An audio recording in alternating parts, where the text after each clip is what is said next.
जैसा कि ये विदित है कि देश के अधिकांश लोग जब ज़बरदस्त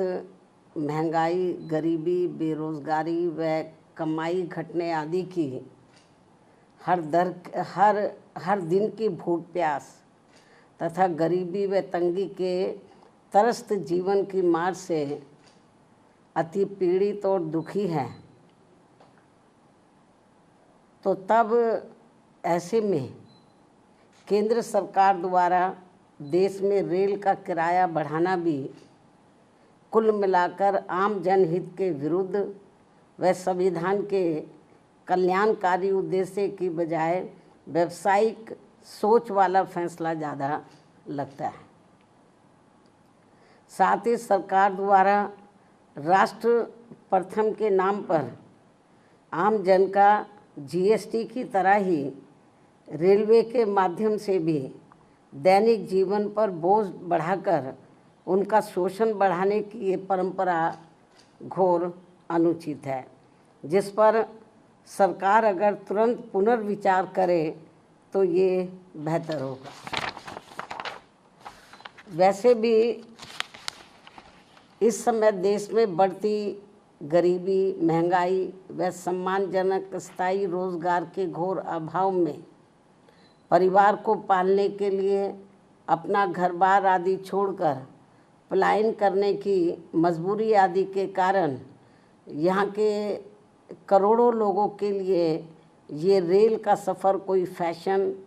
आनंद व पर्यटन नहीं है, बल्कि रेल का अति कष्टदायी सफ़र ये आम ज़रूरत व मजबूरी है। बल्कि रेल का यह अति कष्टदायी सफ़र आम ज़रूरत व इनकी ये आम ज़रूरत व मजबूरी है, जिसके तहत सरकार को इनके प्रति व्यापारिक नहीं बल्कि सहानुभूति का कल्याणकारी बर्ताव जरूर करना चाहिए। ऐसी सभी की इनसे हमेशा अपेक्षा रहती है। इसलिए सरकार को केवल अपने फ़ायदे में व उससे मुट्ठी भर अमीर व संपन्न लोगों की चिंता करते रहने की बजाय देश के उन करोड़ों लोगों की समुचित चिंता करनी चाहिए जो रोज़गार के अभाव में आत्मसम्मान का जीवन जीने को तरस रहे हैं तथा परिवार का कम से कम एक वक्त पेट भरकर किसी प्रकार गुजर बसर करने के लिए सरकार की योजनाओं का थोड़ा सा लाभ लेने को मजबूर हो रहे हैं। यही कारण है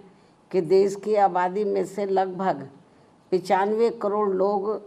सरकार की कम से कम किसी एक सामाजिक कल्याण योजना का लाभार्थी बनने को मजबूर हुए हैं, जिससे ऐसे लाचार व मजबूर लोगों की संख्या अब बढ़ते बढ़ते वर्तमान वर्ष सन 2025 में लगभग 64.3% तक पहुंच गई है, जबकि सन 2016 में ये संख्या करीब 22% ही थी। किंतु अंतर्राष्ट्रीय श्रम संगठन के इन आंकड़ों को भी सरकार अपनी उपलब्धि बता रही है। क्या ये उचित व शोभनीय है? जबकि सभी को ये मालूम है कि सरकारी योजनाओं का थोड़ा सा लाभ लेने के लिए ज़रूरतमंद लोगों को कितनी भागदौड़ व परेशानी झेलनी पड़ती है। इसके अलावा प्रदूषण नियंत्रण के नाम पर भी देश में आए दिन खासकर इन करोड़ों गरीब मेहनत का सब मध्यम वर्गीय शहरी जनता को जो इन्हें अत्यधिक शोषण व परेशानी का सामना करना पड़ रहा है, तो उस पर भी केंद्र व खासकर दिल्ली सरकार को भी उचित ध्यान देना बहुत ज़रूरी हो गया है। वास्तव में लगभग 100 करोड़ से अधिक गरीब लोगों के भारत देश में वाहन प्रदूषण रोकने के लिए